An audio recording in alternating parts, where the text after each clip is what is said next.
challenge those things as individuals and as a society.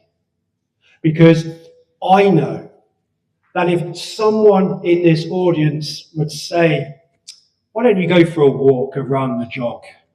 It's good for your physical health. It will probably be my father that is saying that. On and on and on and on. And there's obvious reasons. But there is no way I would turn around and say, well, that's not good for my physical health. No. It is obvious that it is good for my physical health. Here's Mike. Picks its moments. We need a replacement. It is obvious that it's good for my physical health. I wouldn't say, oh.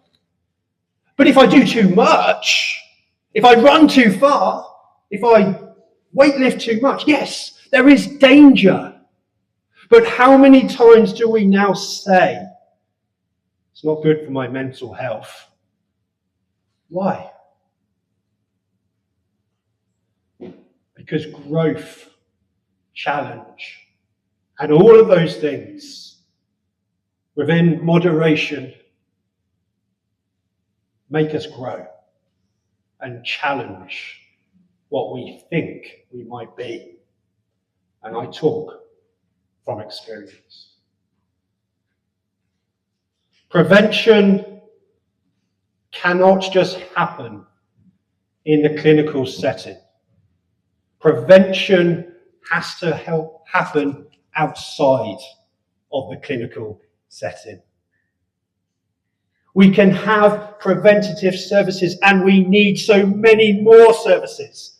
I cannot tell you how much we need and the pain that the services or lack of thereof are doing to us. I cannot go to work and think that I won't hear something sad. But we cannot just accept that we have another preventative service because we're just expanding services and it won't last. We need them, yes, but we need to think bigger. We need to look at our own lives. We need to build what perhaps we've lost in the past. Community, warmth, understanding what is good for us. Looking at all those changes. Not using the language of illness in our everyday. Not self-diagnosing. Not looking inwards. Because that's what illness is. But we only know that if we have been diagnosed correctly. So I believe we're at a crossroads, and I'm nearly finished. I believe we're at a crossroads because you can see in the media that people are becoming disillusioned. The soft generation.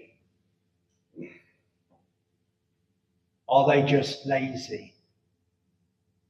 And so on and so on. And there will be demands on people, and the words that will be used will destroy souls. So we need to evolve the narrative of the mental health awareness campaign. Not all emotion is illness, but all emotion deserves to be heard, and it can be heard in lots of different ways. So if you believe a fraction of what I have said, say hello. Not now. Say hello. Drop us a line, an email, social media. Because we want to take this campaign to places as high as possible. I believe that there is an argument for a re-look at the Mental Health Act. At the moment, it is wishy-washy. I believe that there must be changes that says quite clearly there is a difference between everyday emotion and that of illness. And only then will we protect the future. Please go away later, have a think, because today I stand here, trembling in my boots that are too small for me at the moment, knowing that what we are saying publicly, very few are willing to say. And I do feel that my head is on the block and the axe might fall. Is Barry the hero or the villain? But these things need to be said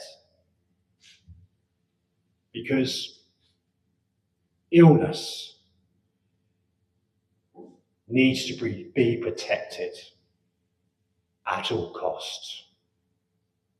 And my line I love so much, and I'll say it again and again, and maybe you know what I'm going to say, that not all emotion is illness, but all emotions deserve to be heard. That is the future, I believe, of the narrative of the mental health awareness campaign that has saved lives and given people dignity. And so, may it continue. May it evolve. Thank you.